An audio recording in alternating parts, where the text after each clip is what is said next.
Subscribe because it is free. The Deathworld Alliance knew of humanity's reputation. Stories traveled on solar winds about humans wrestling acid storms with bare hands and surviving radioactive wastelands wearing flip-flops. Such tales, half myth and half terror, made Allied ambassadors wary. Without ceremony, Alliance Command broadcasted a blunt demand: prove your worth or face eradication. No negotiations. No delay.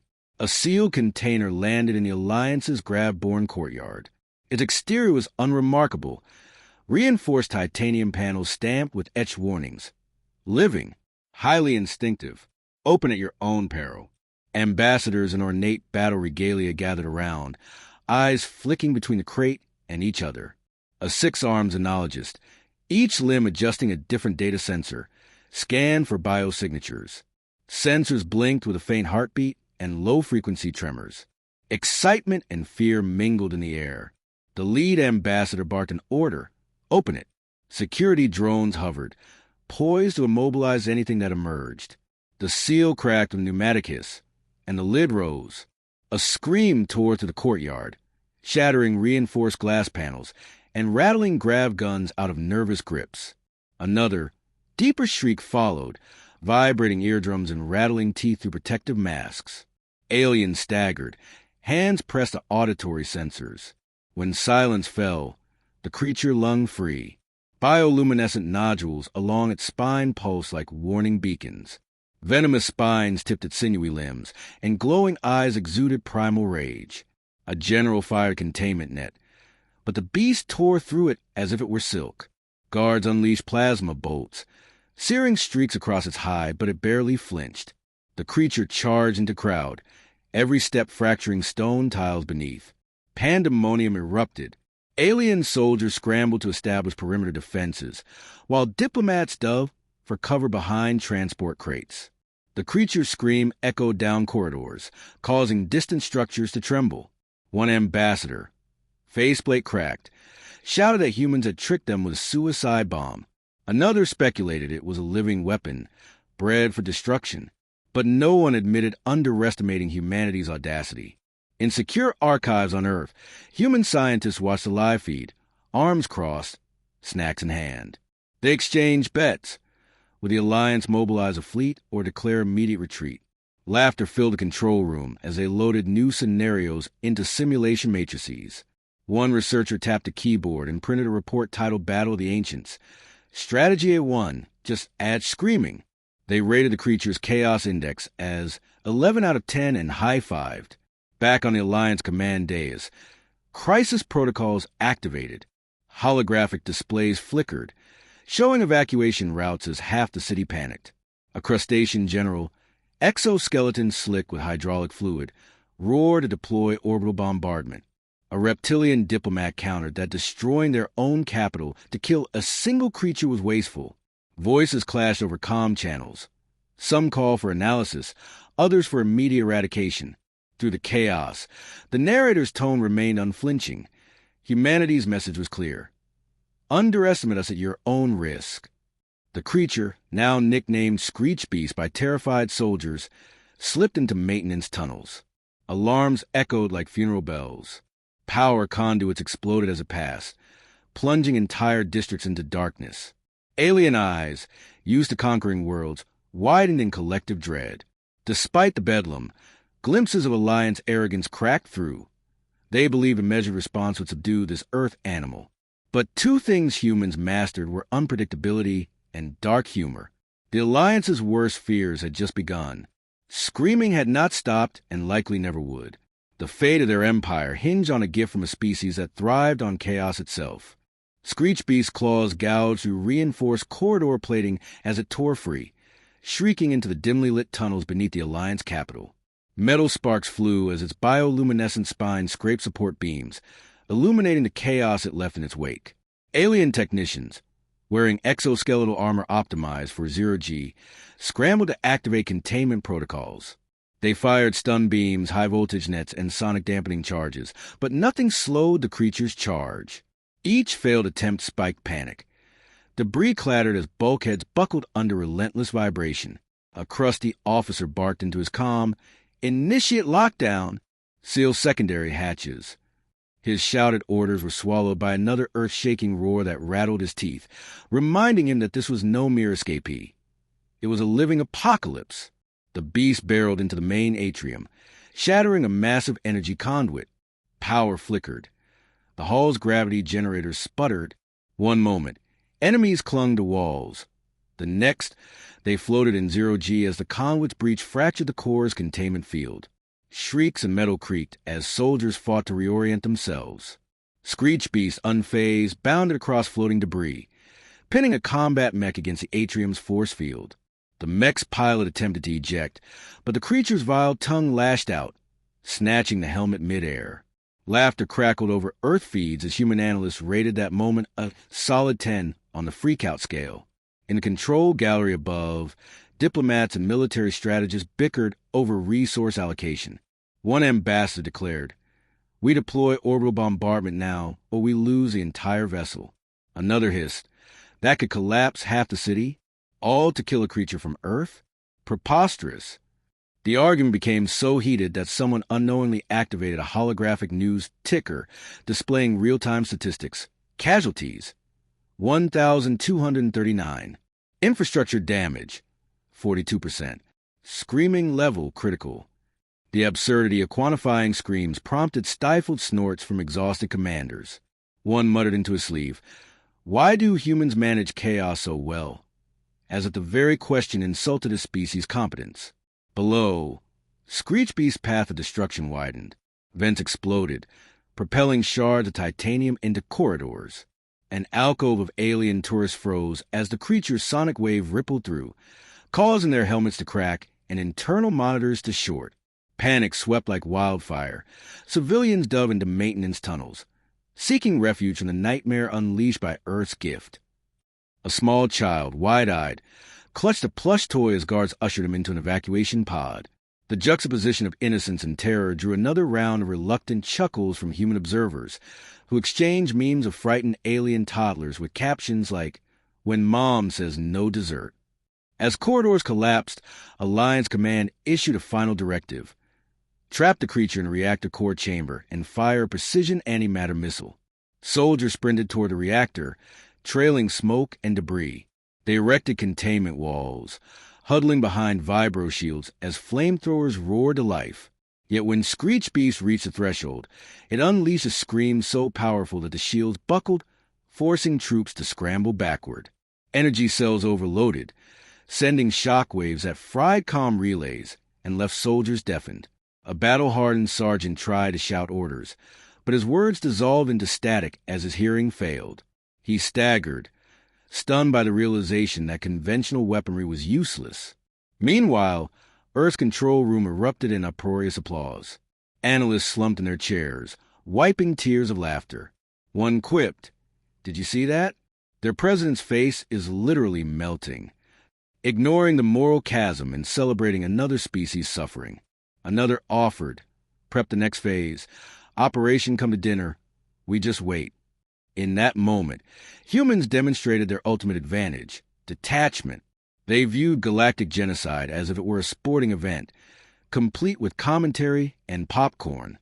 The reactor core chamber door finally sealed with pneumatic clang, trapping Screech Beast inside. But containment walls flickered, and scientists whispered that even if they succeeded in firing the antimatter missile, residual radiation would render the entire sector uninhabitable. Commanders realized too late that humanity's gift was never meant to be controlled. In the distance, the creature's low bellow resonated, an ominous reminder that, for all their pride, the Alliance had fallen victim to the most human of weapons. Pure, unadulterated chaos. Sirens blared as the Screech Beast roared into the reactor chamber, its pulse pounding through the corridors like a war drum. Alien strike teams, armed with graviton lances and microplasma rifles, formed a loose ring, hoping to corral it. Each step the creature took sent shockwaves that fractured the metallic floor beneath them, forcing soldiers to scramble and cling to support beams. Graviton lances flared. Their concentrated field should have slowed the beast, but its armored hide absorbed the impact as though it were a mild tickle. A commander barked, "Fire the magnetron torpedoes!" but the torpedoes refused to lock on. The blast shields in the chamber shimmered and died, leaving everyone exposed. In that moment, hidden deep within the Alliance's neural network, a squad of human cyber commandos slipped through firewall defenses. With rapid keystrokes, they injected a cascade of malicious code into the chamber's targeting systems. Holographic readouts flickered from lock to error, as image feeds froze on various angles of the panicked alien soldiers.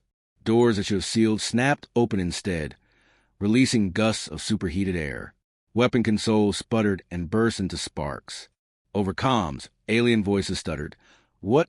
Our own systems? Who? How?" Static filled their earpieces as humans in Earth control rooms high-fived and exchanged popcorn. One analyst muttered, "That's what you get for trusting alien-grade antivirus." Back in the chamber, Screech Beast whomped against a dilapidated power conduit, sending a blinding surge spiraling into the air. The explosion ripped a tendon in the creature's limb, but it barely slowed. Fluorescent blood sizzled on the floor, hissing as it met the superheated reactor tiles. Roar upon roar rattled every helmet. Alien soldiers flung themselves behind energy pylons, while the beast charged the reactor's core, its sole-focused the central energy matrix. Plasma exhaust vents buckled under the sonic assault, and the reactor's gravity field flickered dangerously. A single misstep could collapse the entire facility in a nuclear implosion. At Earth's command center, a jovial voice broke through routine chatter. Operation Popcorn has reached critical mass. Technicians paused their snack breaks and typed furiously, redirecting subroutines to amplify the reactor's fail-safes.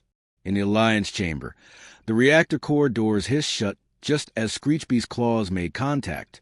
A high-pitched shriek filled the vacuum, sending tremors through the containment walls. Attempts to install energy dampers failed as power nodes overloaded. The containment field flickered like a dying star. One desperate engineer yelled, "We can't hold it! We need more power from the auxiliary grid." But the auxiliary lines have been rerouted by human hackers, leaving them powerless. Screech Beast's sonic scream crescendoed. Metal supports buckled, forcing soldiers to dive into emergency alcoves. The creature lunged at the chamber's control console, smashing it to molten slag with a single strike. Sparks cascaded as coolant pipes ruptured, flooding the floor with corrosive fluid. Alien engineers frantically tried to realign control rods, but every input registered as access denied. A reptilian general, eardrum shredded, bellowed into his comm, "We were victorious last dance.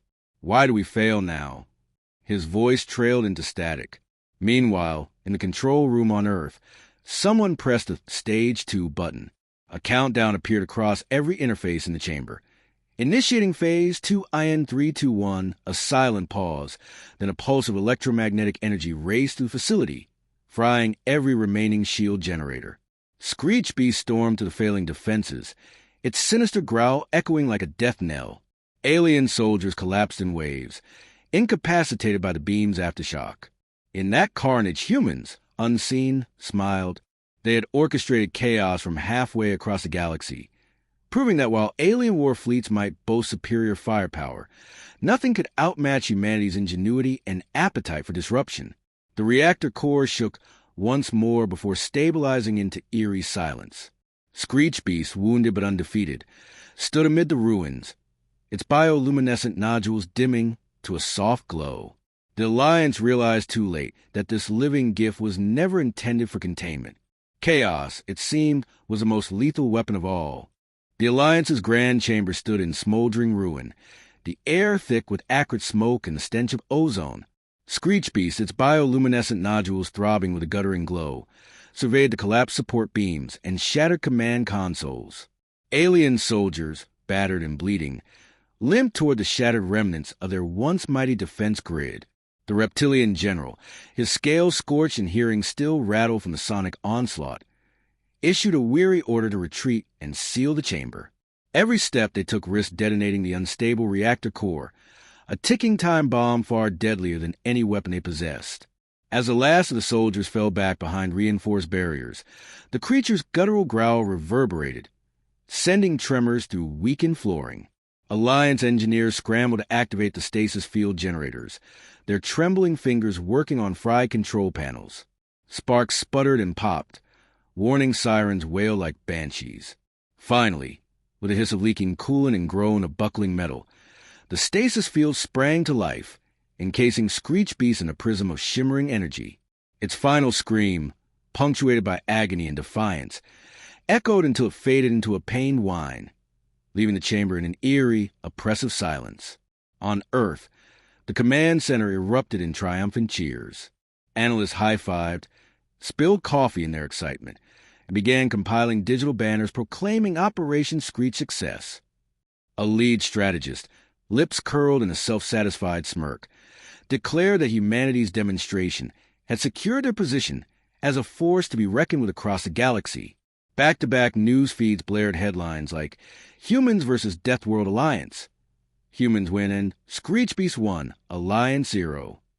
Late-night talk shows already buzzed with comedic sketches reenacting the invasion, complete with mock alien interviews and exaggerated renditions of Screech Beast shrieks. Earth's cultural machinery churned, turning galactic horror into prime-time entertainment. In the crippled capital, Chancellor Vreelock convened an emergency council to assess losses. The reptilian diplomat, nursing a shattered mandible and an ego equally bruised, addressed the battered assembly. "We face a species we believe fit only for agricultural servitude," he rasped. "They have shown us chaos incarnate, an unscripted, unpredictable force no one can contain." A cloaked advisor added, "Our failure was not in firepower, but in underestimating their cunning. They turned our own systems against us, exploited our arrogance, and left us begging for mercy." Murmurs rippled through the morphing crowd. Some suggested surrender. Others demanded vengeance. None could deny that Earth's gambit had humiliated them. 2 days later, the first envoy from Earth arrived in the ruined chamber, a simple envoy shuttle painted with graffiti saying "Greetings from the planet of chaos." A lone human diplomat, clad in a crisp yet unremarkable uniform, stepped on a cracked floor surrounded by wary soldiers. Without fanfare, he presented a transmission containing Earth's terms: cessation of hostilities, open trade routes, and an alliance of mutual respect, backed implicitly by the threat of another living gift should the alliance falter again. The reptilian general's curling lip betrayed his disgust, but the stasis field humming behind him reminded everyone why silence was their only option. In the days that followed, Alliance scholars pored over the data retrieved from Screech Beast biochemistry and the corrupted control logs.